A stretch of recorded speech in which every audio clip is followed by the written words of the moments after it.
tightening liquidity conditions.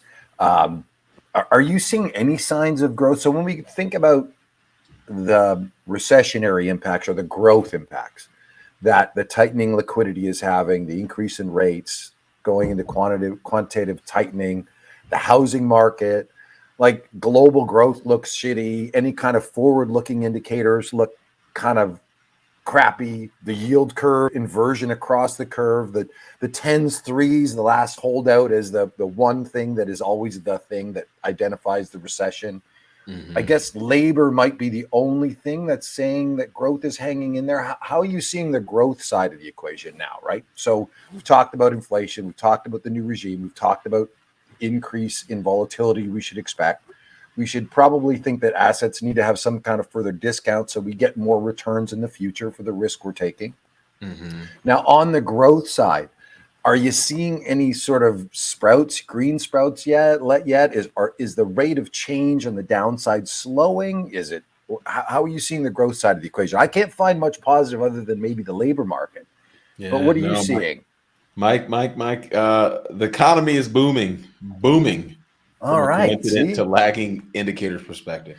Well, yeah, coincident to lagging. Yes. Yeah, coincident to lagging indicators. Yes. The economy is booming in a way that I have not observed in my career. Just a few charts on that. And so I think we can all agree that the leading indicators are headed south.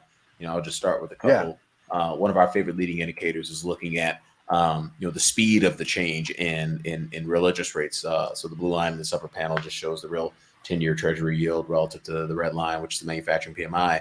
And the middle panel just shows the real 10-year treasury yield on a 3-year Z-score basis.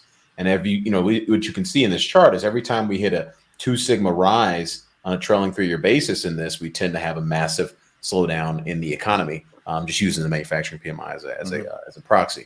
It's the same when you look at it from a mortgage rate perspective. It's the same you look at it from the perspective of corporate borrowing costs. So whenever we have these 3 sigma or 2 to 3 sigma shocks to the upside in interest rates, we will have an economic slowdown. This is it's sort of you could set your clock to that from an economic perspective. So we know the economy is headed lower on a prospective basis, and that's very much consistent with our grid model forecasts that are calling for persistent deflation, which is where growth and inflation slow simultaneously. Going back to the coincident and lagging indicators, which the Fed are focused on, this is the issue.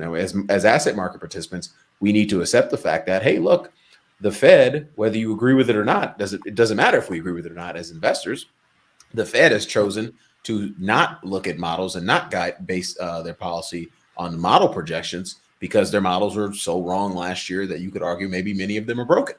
And so now they're looking at coincident and lagging indicators to affirm or confirm or disconfirm their core beliefs about, sort of the economy. And so when you look at the coincident to lagging indicators, I'll start, slide 73 where we just show, retail sales, industrial production, and then nominal real GDP. When you look at these things on a 3-month annualized rate of change basis, we're still growing above trend in all these statistics. 3.8% retail sales control. Slowing, obviously everything's slowing. That's not what's being debated here. It's whether or not it's still very robust and very strong. So we're very much slowing. But retail or industrial production actually reaccelerated. I'm not sure if that had anything to do with the hurricane or whatnot, but we're still well above trend there. Obviously, well above trend from a nominal GDP perspective, and actually well above and quite above trend from a real GDP perspective. And so that's the one thing I'd call out is that it's not just a labor market. The labor market itself is obviously booming.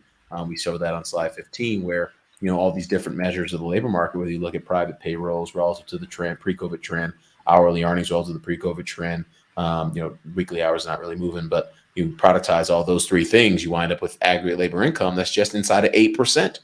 Like these are crazy numbers. I mean, I know they're just bars on a page, but the U.S. labor market, private sector aggregate labor income, that's all you, me, and everybody who works in the private sector. Our income is growing at 8% on a 3-month annualized basis.